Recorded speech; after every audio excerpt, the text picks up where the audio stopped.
खांसी आना एक तरह से आम समस्या है, लेकिन अगर यह आपको बार बार आए, कई दिनों से आए, कई वर्षों से या बहुत पुरानी अगर खांसी है तो यह सोचने या चिंतनीय विषय है। यह आपको टेंशन में डाल देगी कि आखिरकार ऐसा क्यों हो रहा है कि मुझे बार बार खांसी आ रही है।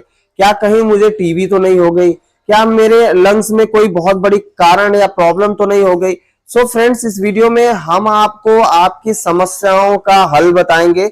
अगर आपको बहुत पुरानी खांसी है, बहुत दिनों से खांसी आ रही है, तो आप बिल्कुल परेशान ना होएं, क्योंकि हम आपको ऐसी मेडिसिन बताएंगे जिसके इस्तेमाल से आपकी पुरानी से पुरानी खांसी, सूखी खांसी, रात में बार बार आ रही खांसी और या तो फिर काली खांसी की समस्या है, तो आप इस सिरप का इस्तेमाल करेंगे, आपकी खांसी छूमंतर हो जाएगी। यानी कि इसको पीते ही तुरंत आपकी खांसी का पता नहीं चलेगा कि आपकी खांसी आखिर में कहाँ गई।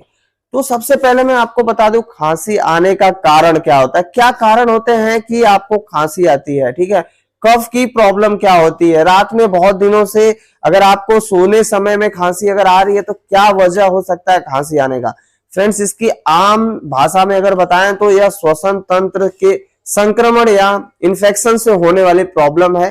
कई बार यह सीजनल अगर इन्फेक्शन है श्वसन तंत्र का, तो यह नॉर्मल माना जाता है कि सीजन का परिवर्तन हो रहा है, वेदर क्लाइमेट चेंज हो रहा है, तो आपको कफ एंड कोल्ड की शिकायत हो रही है।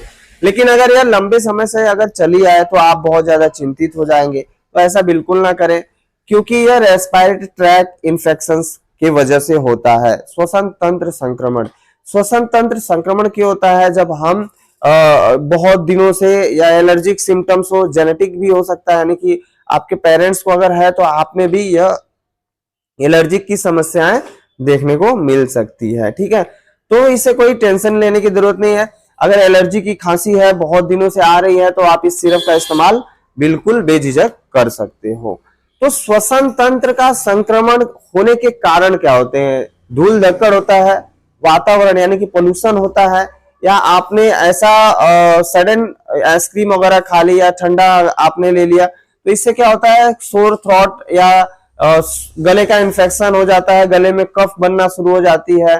ठीक है, आपको जुकाम सर्दी हो जाती है। तो इससे क्या होता है कि अगर कफ आपकी बलगम जो है पूरा बाहर नहीं निकल रही, अगर बलगम बन गया फेफड़े में और पूरा बाहर नहीं निकल पा रहा है, तो इस वजह से आपको खांसी का लंबे समय तक सामना करना पड़ सकता है। अगर शरीर आपकी बहुत कमजोर होगी, बहुत दुबले पतले हैं, तो खांसी आते आते आपको अन्य बीमारियां हो सकती हैं, जैसे टीबी की समस्या हो सकती है, ट्यूबरकुलोसिस हो सकती है, जो कि आपके फेफड़े से संबंधित होने वाले बहुत बड़ियार संक्रमण के कारण होता है। ठीक है फ्रेंड्स, तो मैं आपको यह बताऊंगा कि अगर आपको खांसी थोड़ी आ रही है या ज्यादा आ रही है तो आप इसको सीरियसली लें और इसका समय रहते अच्छे से उपचार करा लें। इस सिरप के सामान्य जानकारी के बारे में अगर मैं आपको बता दूं तो सबसे पहले मैं फार्मूले से स्टार्ट करता हूं।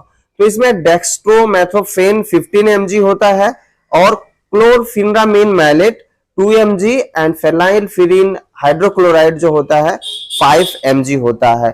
3 सॉल्ट होते हैं इसमें, तीनों एंटी एलर्जिक, यानी कि अगर आपको सूखी खांसी आ रही है, काली खांसी आ रही है, रात में सोने समय खांसी आ रही है, बार बार खांसी आ रही है, आपकी खांसी आ रही है, खांसते खांसते आपकी सांस फूलने लग रही है, तो आप इस सिरप का इस्तेमाल बेझिझक कर सकते हो। कीमत मात्र 105 रुपए है।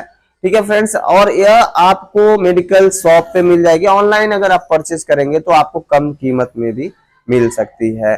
सो फ्रेंड्स, इसे लेंगे कैसे, क्या इसका सही समय है, क्या इसके साइड इफेक्ट्स हैं, अब मैं आपको बताने वाला हूं।